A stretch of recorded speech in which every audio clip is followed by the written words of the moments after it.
Good afternoon. My name is Leandra Clark. I'm a doctoral student at the University of Wisconsin-Madison, and I'm at the Association of Black Psychologists 40th Annual Convention. It is August 4th, 2008, and I have the distinct honor of interviewing Dr. Nancy Boyd Franklin. Dr. Boyd Franklin, good afternoon. Thank you for being here and taking the time to do the interview. We really value your time and your input, and it's so important that you're a part of this process, so thank you. Great. I want to start off by asking you about your background, where you grew up, where you're from. Okay, I was born in Harlem and raised in low-income housing project in South Bronx. Got married in Brooklyn, and I now am at Rutgers. I live in New Jersey. Okay. What kind of student were you as a child and as a teenager in high school? My parents believed in education, so I was a student. There was no question. I had no choice. It was an expectation, huh? Yeah, yeah, definitely. All right. And did you have siblings? Yeah, I have 3 siblings. All right. And so you Plenty were... of cousins. Yeah? So a high achiever, would you say that you were? Yeah, definitely. Okay. So good grades and lots of family support about getting an education. Family pressure about getting an education. And yeah. did they give you pressure about any specific or particular field you should go into? Well, let's put it this way. They weren't too thrilled with psychology. Oh. I went to college in 1968. Okay. And back in the day, psychology was not the done thing among black people. They were afraid I couldn't get a job, so they had me minor in education. Okay. So there's a compromise that It was was a struck. compromise. I had to fight to be a psychologist. Oh my goodness. And so, let's see. You grew up in Harlem, and then where did you go to college? I went to Swarthmore College. Okay, okay. And what was the transition like from high school, kind of home environment, to college for you? College was a shock. A shock. There were only 15 of us on campus. Oh my goodness. Only 15. We had to take over an admissions office to get some more. Oh, tell me about that. It was a heavy time. It was 1968. It was just after the death of Martin Luther King Jr. and it was a heavy time in this country. And we got on campus and found there were only 15 of us, and we banded together, took over an admissions office, and the president of the university died while we were in the admissions office. So While you were in the... yeah. So they had to move us off campus, and they did, to a black community nearby. Oh my goodness. So those were the days. It was a tough time. Sounds like it. And so where did you find your sources of support? Among ourselves. Among yourselves. I am still very close to a number of the students that I went to college with, because we only had each other. And my family was a huge support. Okay. You know, I had family in Philly, I had family in New York, so folk rallied. Did you have any black professors at Swarthmore? One. And she was an adjunct. Okay. And did you have a relationship with that professor? Not as much. She came in. So my contact with black professionals was always through ABSI. Okay. So it was a huge part of my life. Yeah, and I want to talk about that, definitely. Yeah. But, so after Swarthmore, what happened for you? I got, well, 2 things happened. Okay. I got a grant to travel in Africa, and I got accepted to a doctoral program in psychology at the same time. So I deferred my grant, went to the doctoral program, and took my grant just before my internship. And I traveled through East and West Africa. I went to the Pan-African Congress in Dar es Salaam, Tanzania, and then we drove to Kenya and couldn't go to Uganda. Okay. Idi Amin had closed the borders in '74.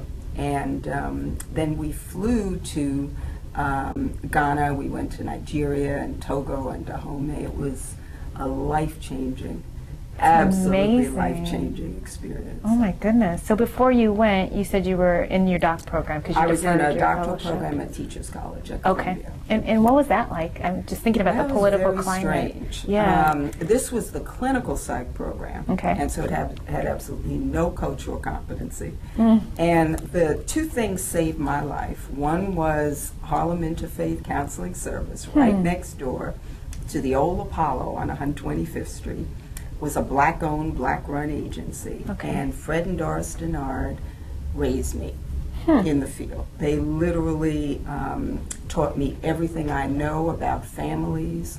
They were the initial proponents of a psycho-spiritual approach, and that has so inundated and been a part of my own work. Wow. And the other thing that saved my life while I was at Columbia was A.B.Psy. New York A.B.Psy was phenomenal. So how did you first get introduced to A.B.Psy? My best friend in college, my college roommate, is also a psychologist. Okay. She chairs a department of psychology now. But she had met AJ at a conference and told me he was president of New York A.B.Psy. Okay. So that's how I met AJ. That's how I met A.B.Psy. Oh my in goodness. 1972. Yeah. So I've been a member ever since. Yeah, and you talk about, it seems like you have a lot of passion, and you talk about how A.B.Psy was very fundamental in your development as an early career professional and even graduate student. Absolutely. So tell me more about what... I never would have finished graduate school if it hadn't been for A.B.Psy. Wow. There were no black professors in clinical psychology. There was no one who knew anything about what I was trying to do and what we were trying to do as black students. I was a part of the Black Student Psychological Association, which was very much a home for us there. But we realized we could not get our doctorates if we didn't have some mentors early on. So we went to A.B.Psy and we said, look, I want to do my dissertation on black families. There was nobody in my doctoral program who knew anything about black people. And so we said, look, we're going to need some help, and we need outsiders on our committee. Can you, as an organization, provide us with some help? Wow. New York A.B.Psy opened its doors to us. There were about 5 of us, doctoral students, and we were pepper in the salt shaker, you know, and they stepped up to the plate. AJ was the president. Each of the officers took one student. So AJ served on my dissertation committee as an outsider. Bill Lyle served on somebody else's. Craig Polite, God bless him, served on, was our methodologist in-house. It was an amazing. Sounds like it. Del Jenkins, who was at NYU, helped out a number of people.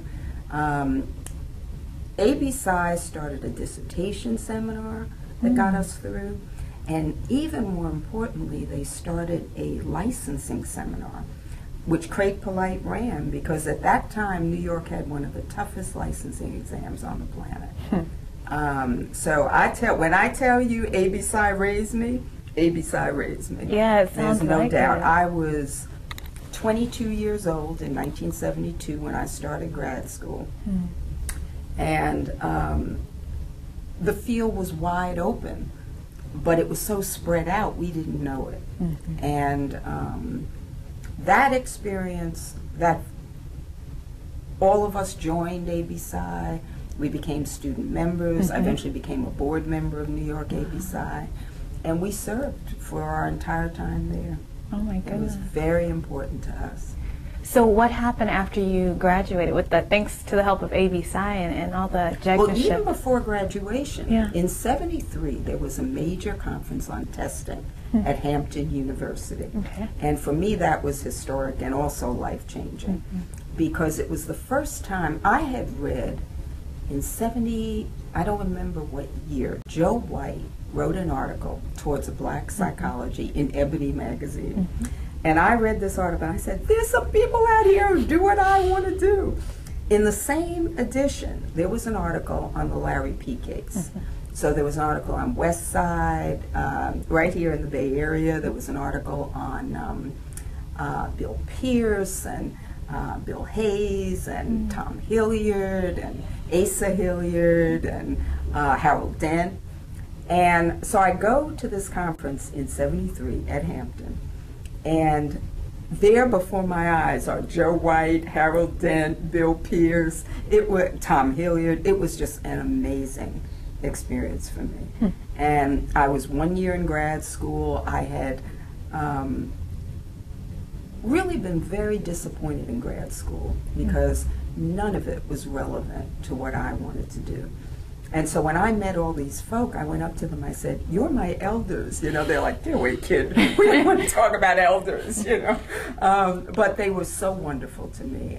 Joe and Harold, and just spent time with me talking about what it means to be in the field. And I was hungry for that.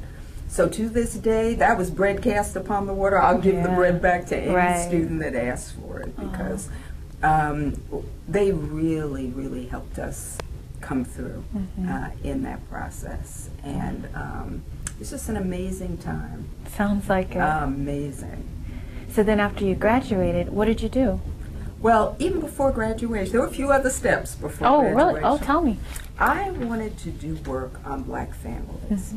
And the field of psychology did not acknowledge families back in those days. It was a very individually, especially clinical psychology, very narrow. And so I wanted to do a family-based internship, because at Harlem Interfaith, family was their mode, and they had taught me everything I knew up to then. So I applied to the Philadelphia Child Guidance Clinic because Sal Minuchin and Harriet Ponte and Braulio Montalvo were the only people who had written about our families, Black and Latino families, poor families. And so I wanted to get my training there the first year of their psychological internship, and it was just an amazing experience. They helped, their methodologist helped me design my dissertation study, which was on clinicians' perceptions of black families in therapy. And that became the foundation for all of my later writing. So you know, God has ordered my steps. This is not accidental. You know, I feel very blessed to, you know, be in this field. AB Psy accepted my first papers when none of the other organizations would. Wow. You know, I gave my first presentations. You know, it was like having all my fathers and mothers in the audience. Family. You know? Yeah, it was family. And to this day, it remains a very close part of my heart. You know, of course, I met AJ here, so, you know. Yeah. Wow. So were there other defining moments or key moments before graduation? Well, the trip to Africa was phenomenal. I went before my internship, so I finished my school year early and went for about 6 months. Wow. And that was amazing. I traveled alone through Africa, but when I went to the Pan-African Congress in Dar es Salaam, I met so many people who were involved in the Pan-African movement. And many of those folks traveled with us to Kenya, and we drove through, got to meet people in different parts. But that was an amazing, I don't know, growth experience. Back in the day, I was in Ethiopia a week after the coup that deposed Haile Selassie. My poor mother was about to die. She was like, "Do you have to travel now?" You know. But it was an amazing trip, and it was life altering. It centered me as an African American woman in a way that was very powerful, very, very powerful. That was defining in so many ways. And it was, you know, how old was I when I went? I was 24. And so as a young woman traveling alone through Africa, it was amazing, the generosity of the people, and just wonderful. Oh my goodness. Wow. So it sounds like you had just a really rich graduate school experience. Yeah. Wow. Yeah. And so how did that... It had nothing, no thanks to graduate school. Right, I had a right. wonderful experience. Yeah. Oh, so how did that impact what you desired to do after graduate school, after going to Africa and having experiences with the Jegna ship from AB Psy, and then at Interfaith Network, having such great mentors, parents as you called them? What then did you want to set out to do? You know, I just want to say one thing. When I got the Distinguished Psychologist Award at AB Psy, I talked about something that my parents said to me. My mother was college educated. My father was a high school dropout. And they did not know anything about psychology. And they told me, they said, you know, baby, we have raised you, but you're going to have to find a different kind of family. You're going to have to find a professional extended family because we can't help you. We don't know what to tell you to do next. And that was such a blessing. I really actively sought. And if there are young people listening to that tape, that's my message. Find yourself a professional extended family. You know, so early on, you know, we never lost touch with the people. That's the other thing. Never lose touch with the people who brought you thus far. And so as you reflect on those experiences and all those rich relationships and just all the nurturing that you talk about, how did that affect how you thought about your future? What were you going to do with your degree? Where you were going to go next? I always wanted to work with black families. That I wanted African American families to get the benefit of the training that I had received. But it may be hard, I don't know, for this generation to realize how individualized the field was back in those days. You know, people didn't talk about families except to blame them for all the evils their kids, you know, developed. And so my goal was to focus our field. Oh, and the other thing was that African American families were pathologized in the literature when I was coming along in the 60s and 70s. I mean, we used to call them the big Ds: deficit, deficient, disadvantaged, deprived, depressed. And I said, no, we're going to look at the strengths of our families. So my career goal was to change the way the field looked at our families. Because I believe that, folks, you can't help people if you don't see their strengths. And so I was determined. I was going to write. I was going to I have a big mouth. I can open my mouth and speak. And that was my career goal, was to make sure that this field understood the strengths of our people and incorporated it into the treatment process.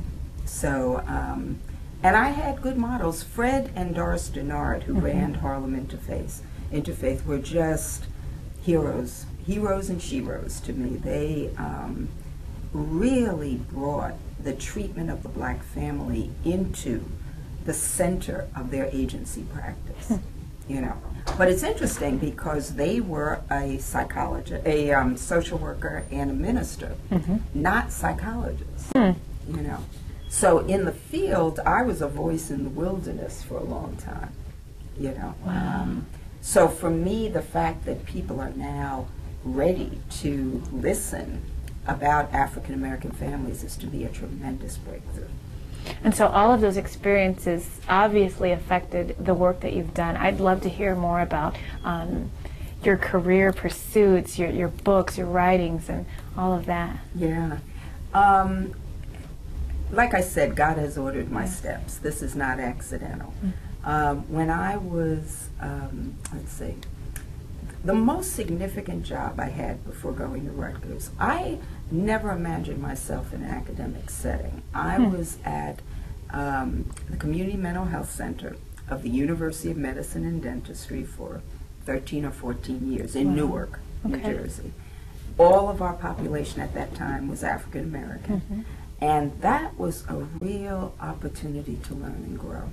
I had been in a number of different places in New York in community-based agencies and in hospital settings. And I didn't feel that I had the opportunity to do my thing. But in Newark, at the Community Mental Health Center, I got that opportunity. And we started an internship. I was able to supervise the work of others. And it was out of that work that I was able to pull together Black Families in Therapy, the first edition. And I'm very proud of that because I tried very hard to write it so that people could really use it. So it wasn't psychobabble, it wasn't intellectual babble. It was, these are our people, and this is how you provide good service. And that's been my goal throughout. While I was at UMD, I went to UMD in 1980, and I left to go to Rutgers in 92. So I was there a long time. And during that time, the AIDS epidemic broke out. And so I got very involved with working, and still do. I still consult to the Children's AIDS program, the FXB program in Newark. Okay. And it's at UMDNJ at the medical school. And at around that time, black families were really being killed off. AIDS, people don't realize AIDS is a multi-generational family disease in our community. So we were the Children's AIDS program, but we were treating adults, we were treating grandmothers who had lost their adult children and were now raising all their grandchildren because of AIDS. And so in 95, actually starting about 90, a group of us got together to write a book on children, families, and AIDS. And that book is really dedicated to the families we worked with. I feel the multi-systems model is just very important in our field. One of my concerns about our field is that the multicultural movement has often forgotten poor families. And so our students are not well trained in working with families who are poor. That's right. And all the things that they bring. And so one of my goals was to make sure that happened. And then when I came to Rutgers, we had begun in Newark some home-based and community outreach. And when I came to Rutgers, I really wanted to continue that. So I started a school-based program, which I've run for 15 years, school and community-based. And out of that program, what happened in that community, it's a small community right outside New Brunswick. It's called Somerset, New Jersey. Okay. And so our program is the Rutgers Somerset program. And it's a program, it's a community that on the surface looks one way, but has a lot of inner city problems. When I first went in there, our first semester there, 14 African-American, well actually 12 African-American and 2 Latino kids were arrested in the junior high school. These were 6th through 8th graders for what was called a gang rumble in the hallway. And our pastor volunteered us to offer treatment to all these kids and their families. Okay. And we've been there ever since. Wow. And I'm very proud of that program. That is a community-based program that runs through a school, that affects the whole community, and we've really been able to turn around the lives of some of those kids, many of whom, for many of whom, violence seemed like the only way to go. They honestly couldn't believe they had an option not to fight.